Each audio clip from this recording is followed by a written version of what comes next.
नमस्कार मित्रों, मैं वाहिद खान पठान आप सभी का बहुत बहुत स्वागत करता हूं। विधानसभा का चुनाव चल रहा है। अभी मैं जौरा विधानसभा क्षेत्र में हूं और राहुल जी पाटीदार जी हैं, इनसे हम चर्चा करेंगे।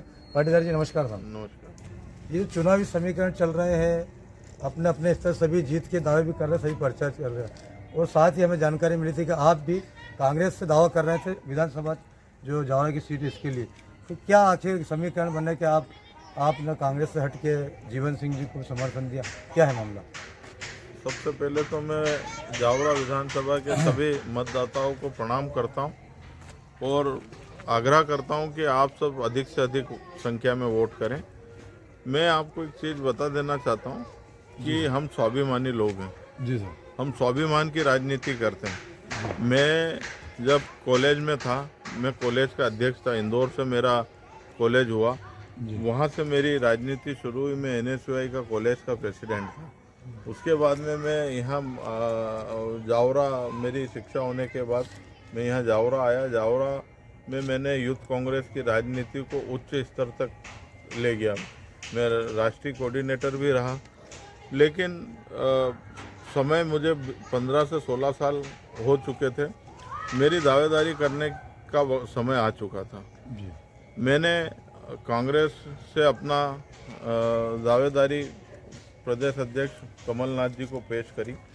उन्होंने बोला मैं सर्वे के आधार पर टिकट दूंगा और स्थानीय व्यक्ति को टिकट दूंगा। मैंने कहा ठीक है। हम लोग जब जावरा आए, हम लोगों के सर्वे भी हुए, सर्वे में भी हमारे नाम थे, लेकिन एक बाहर के व्यक्ति को उन्होंने टिकट दिया।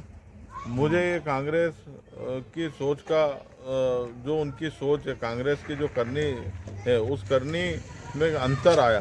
उस अंतर से मैं आहत हुआ। जीवन सिंह शेरपुर सर्वहारा समाज को लेकर चलने वाले व्यक्ति हैं। उनकी सोच से मैं प्रभावित होकर मैंने जीवन सिंह शेरपुर का हाथ थामा। अब क्या रहेगा आपका लक्ष्य इस चुनाव में? इस चुनाव में मेरा लक्ष्य ये रहेगा जी, मैं आया, मेरे साथ में अधिक यूथ कांग्रेस के जितने भी पदाधिकारी थे उन्होंने भी इस्तीफा दिया।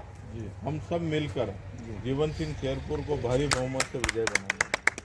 साथ ही एक और बात जानकारी हमारी है कि आरोप प्रत्यारोप जो भी प्रत्याशी है एक दूसरे पे या जो भी लग रहा है, इसको आप शुद्ध राजनीति को देखते हैं कि वास्तव में क्या है इस मामले? देखो, यहाँ पे 15 साल से राजन पांडे विधायक हैं जी। भारतीय जनता पार्टी से वो विधायक हैं जी। और कांग्रेस विपक्ष में रही। तो विपक्ष का काम क्या होता है कि पक्ष काम नहीं कर रहा है तो उसको याद दिलाना, उसको विकास के बारे में याद दिलाना। आज मेरी कॉलोनी है, मैं यहाँ पे ये आलोट विधानसभा लगती है। मैं मनोज चावला को 10 बार बोल चुका हूँ कि यहाँ पे आप ये सड़कें हैं, आप ये नगर, ये अवैध कॉलोनी थी, इसको वैध कराया और मैंने कहा इसमें कम से कम आप सड़कें बनवा दीजिए। 5 साल से वो विधायक है, उन्होंने सुना नहीं। राजन पांडे जी को भी निवेदन किया इस नाले के लिए। ये नाला बटालियन की गंदगी पूरी हमारी कॉलोनी में आती है, जिससे हमारी कॉलोनी में बच्चे बीमार होते हैं। आए दिन बच्चों में डेंगू होता है, मलेरिया होता है, हम लोग परेशान होते हैं। तो इस प्रकार की ये जो दोनों पार्टियां हैं एक दूसरे पर आरोप प्रत्यारोप लगा रही है।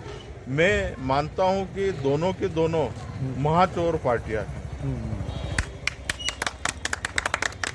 ये जो चुनावी गठबंधन चल रहा है, ये अवसरवादी की राजनीति चल रही है, ये वास्तव में जनता की सेवा वाला मामला चल रहा है वर्तमान परिप्रेक्ष्य में।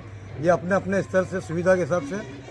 साथ ही बता दूं कि भाई भतीजावाद के आरोप प्रत्यारोप लग रहा है। 2 शब्दों में छाट कर बता दें। बिल्कुल, वंशवाद की राजनीति आप प्रत्यक्ष रूप से देख सकते हो। राजन पांडे, पहले लक्ष्मीनारायण पांडे जी, फिर राजन पांडे जी, अब उनके बेटे भी राजन पांडे जी भी आ चुके हैं। इधर कांग्रेस में भी दिग्विजय सिंह जी, उनके बेटे कमलनाथ जी, नकुलनाथ जी, तो दोनों ही पार्टियों में वंशवाद हावी है।